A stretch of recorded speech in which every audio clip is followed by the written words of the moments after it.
All right, we're in a third week of In the Line of Fire, and I'm excited to be here today. We're going to be talking to the guys, not that we're going to leave you girls out this week, because hopefully you're going to get something out of this also. This week I'm going to help you guys understand, how you can keep her world safe. And the verse, or the verse that we're looking at today is actually 3 of them, and it was by the Apostle Paul. And it's 1 Corinthians 9:24 through 27. And it goes like this.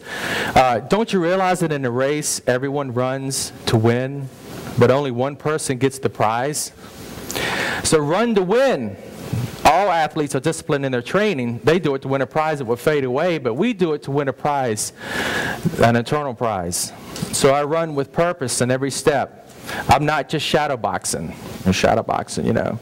Practice how they practiced. I discipline my body like an athlete, training it to do what it should.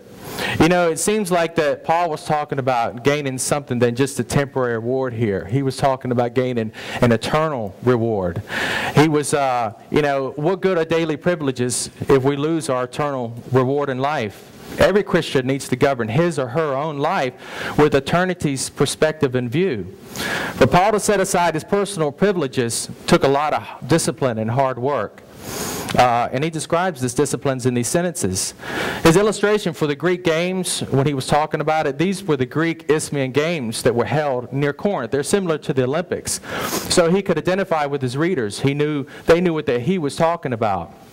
The contestants had to discipline themselves and lay aside certain privileges in order to win a prize in the event. Only one athlete could win each event at the games, but all Christians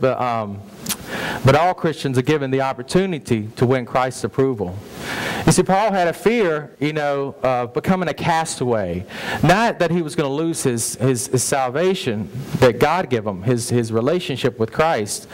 He's not talking about that. He's talking about Christian service.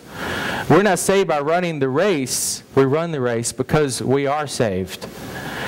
The word castaway means disapproved or disqualified or not well pleased.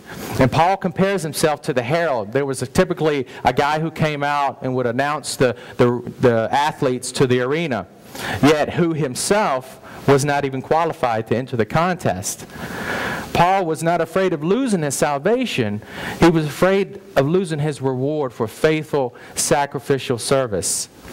So in order to understand more about what it means to train to be an athlete and training as Christian young men so that we don't forfeit our reward in heaven, we need to understand some of the dangers. And I don't like to, they're not absolute dangers. It's really just understanding who we are as guys and how God wired us. And the first one is that guys are physical and action-oriented. Guys are physical and action-oriented. It doesn't take a rocket scientist to figure that out. All you had to do was go with us to paintball last week, and you could. I still have some battle scars on my arm to prove it. A little bit of skin taken off there.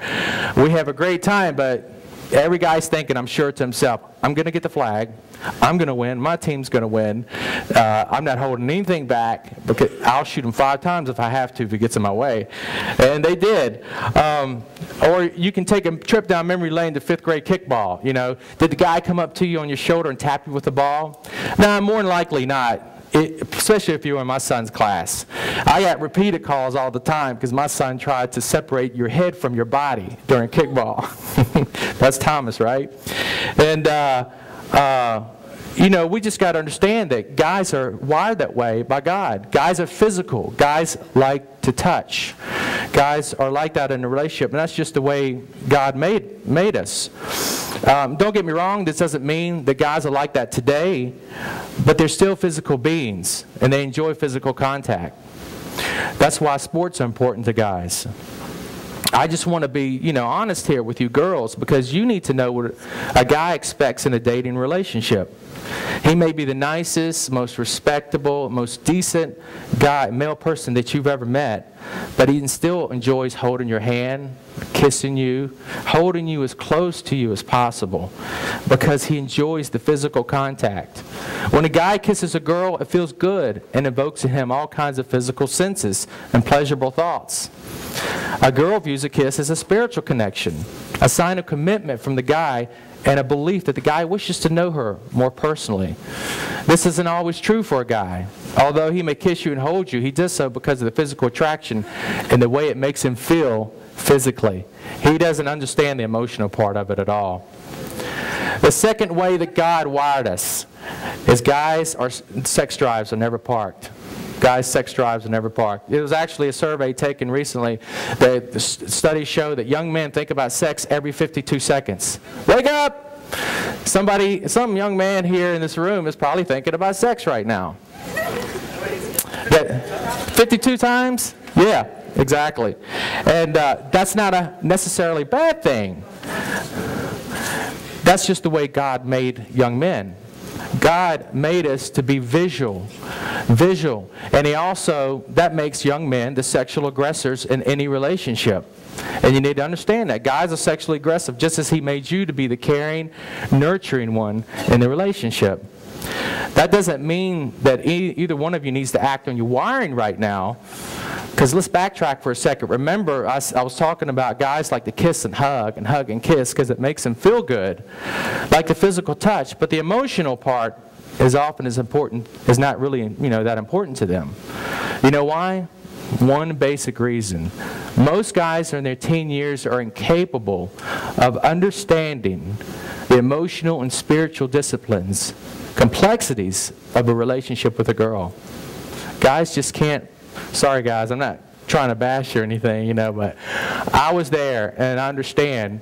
And I didn't, I wasn't a Christian teenager, I was 27 before I came to know Christ. But I was a teenage boy thinking I knew the answers, but I'm here to help you today understand the way God has wired you and God wants you to live your life. So let's take a look at the number 3. The third way that God made guys is guys are visual.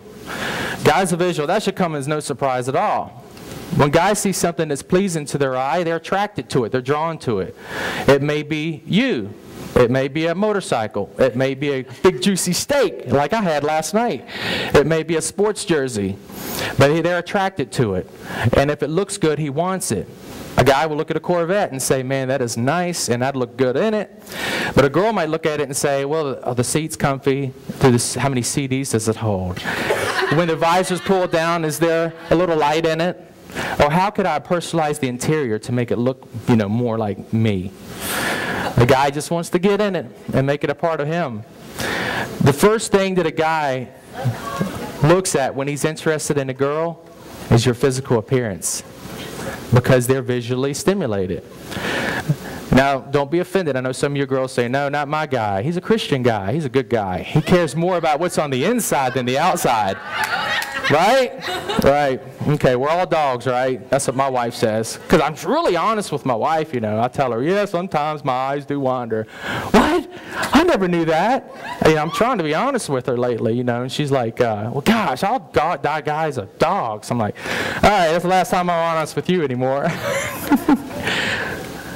But that's the honest thing.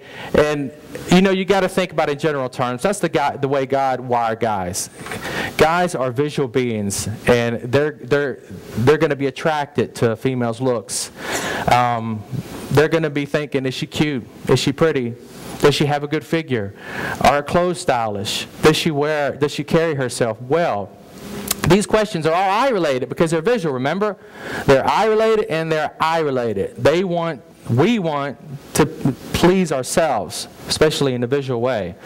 So it's natural for a guy to think that way. Guy's not immediately turned on by whether you make good grades, that you're well organized, that you can make a mean casserole, or that you even know that the book of Ephesians is in the New Testament. Now all those things are important, but it really just doesn't connect to a guy right away. Now, girls, on the other hand, tend to be stimulated by mental or emotional things. You're not simply interested in a guy because of his physical abilities. You care about his intellectual side, too. You want to know if he feels the same way towards you that you do towards him, right? Am I right? I hope I'm right.